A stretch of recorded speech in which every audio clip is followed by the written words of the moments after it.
Hi everyone, welcome to my channel. If you're new here, my name is Debbie and I'm really glad you could join me today. If you see something you like, please hit that subscribe button so you can come back and see what else I'm up to, and I'll just get on with today's project. So I wanted to show you what I did with this mini happy planner. This is an absolutely beautiful planner, and I didn't necessarily need a mini for anything last year when I bought this, but I couldn't pass up this cover with these gorgeous butterflies on it, and even the inside cover has this gorgeous butterfly pattern. This is so beautiful, and I picked it up on a 50% off sale. So yeah, it is what it is. It came home with me. I didn't really need it. I scribbled in it a bit, and I tried a few different things in it. But this size of a planner isn't necessarily my planner size. I love my classic sized happy planner, and that gives me enough room for things. But I wanted to repurpose this year.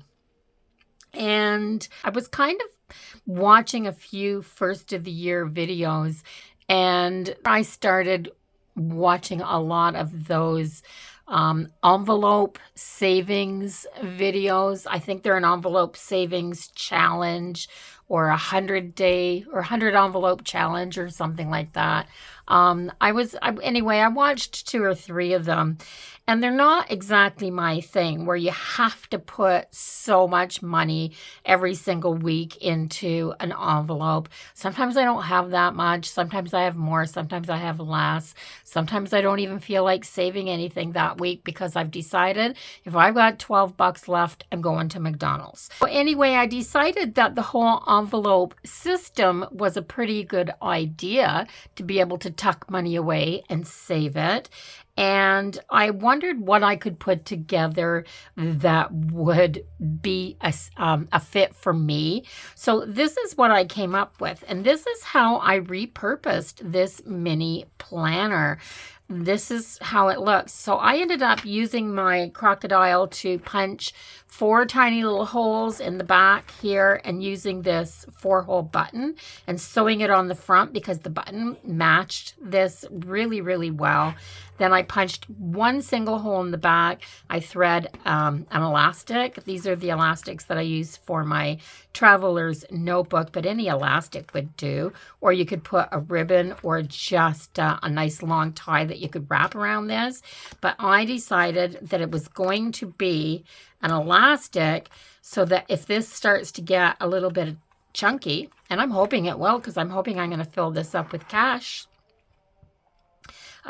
Yeah, I didn't want to lose anything. So that's how I repurposed the cover.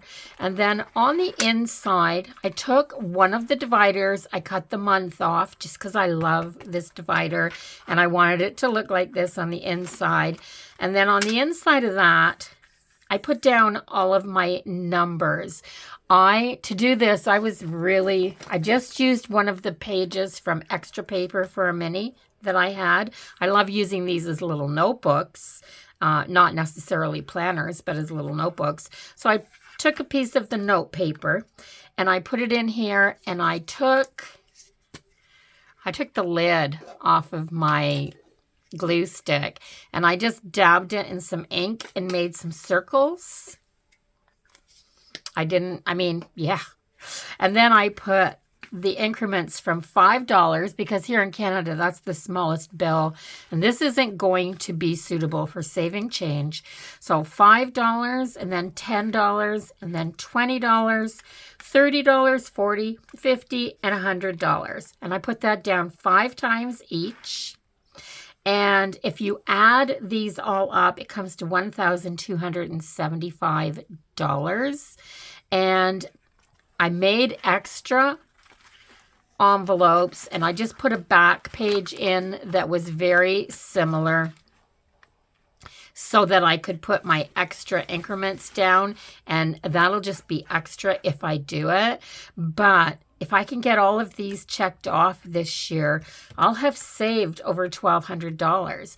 But what I did was I just made these little pocket envelopes. So I have a pocket on this side, and I have a pocket on this side, and I have $5, and I've done that. I've got a $5 bill shoved in here, and I've done that a few times, and then I've got pockets for $10 and so on.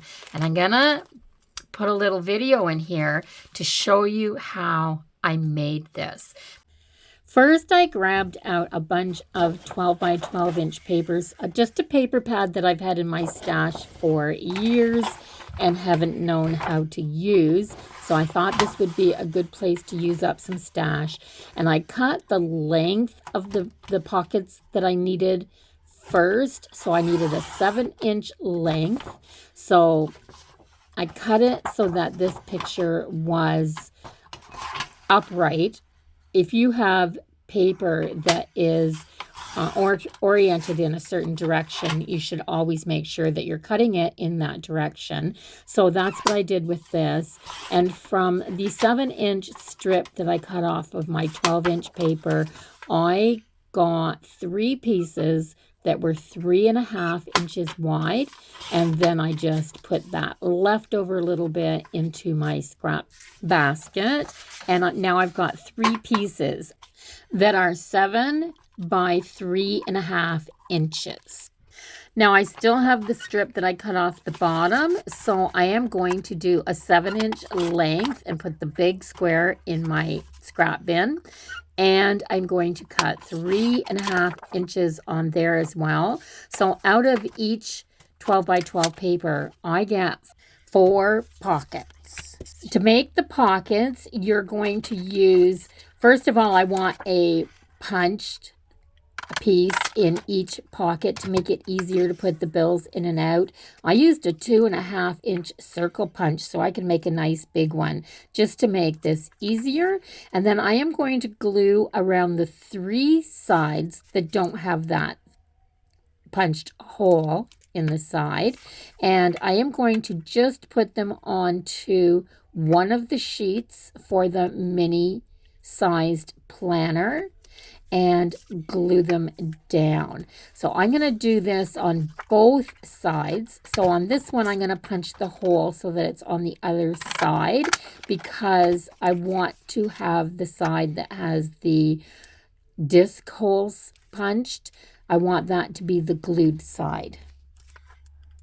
I hope that makes sense.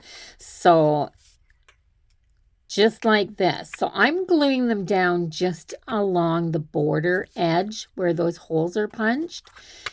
The disc holes, not the ones that I just made myself. Then I'm going to put it back on my paper trimmer, and I'm just going to trim the excess white paper off so that it is all the same size on the outside edge. And I'm going to pop it in my book. Now, I've got one in there showing you how it fits. This size fits perfect for a bill. And to make the little circles that I've put the amounts on, I just used the little piece that I punched out, a 1-inch hole punch, just wrote the amount on it and then glued it on. And I did this about 30 times. No, I guess about 28 times. I'm trying to think how many I've got in here. I think I've got 28 in here. And it stuffs this so that it's nice and full. I wouldn't be able to get any more in, or the pages just wouldn't turn properly. I cut this big section out here because I put a $5 bill in here so that you can see. It's so easy with these big cutouts to just slide your cash in there. But then when I've got a whole bunch in here and I go to take them out, this is going to be easy to take out. And I showed you that all of these little white circles here were just these pieces. I cut a 1-inch circle hole out of that and wrote my number on the back of it. And so you can see from here, it shows the Tuesday and the Friday on this are showing If I noticed, I mean, I kind of whited it out on some of them, but on some of them it's still showing. To me, that didn't matter. You might want to just use note paper. Let me see. This one is note paper, so it's just got a little dot grid on here. But yeah, and by putting a pocket on both sides, I got to use one piece of paper for 2 pockets. I know everybody looks for ways to repurpose their old planners. This was just how I did this one. I bought this because I loved it. I may as well use this for as long as I can. So let me know how you've reused planners in the past. If you have any ideas that are really fabulous and have worked for you, let us know in the comments so that everybody can read them. I'm sure everybody would appreciate that. Also, if you haven't subscribed to my channel yet, I would love if you did that now before you left so you can come back and see what I'm up to. And I'll see everybody in the next one. Until then, bye-bye for now, everyone.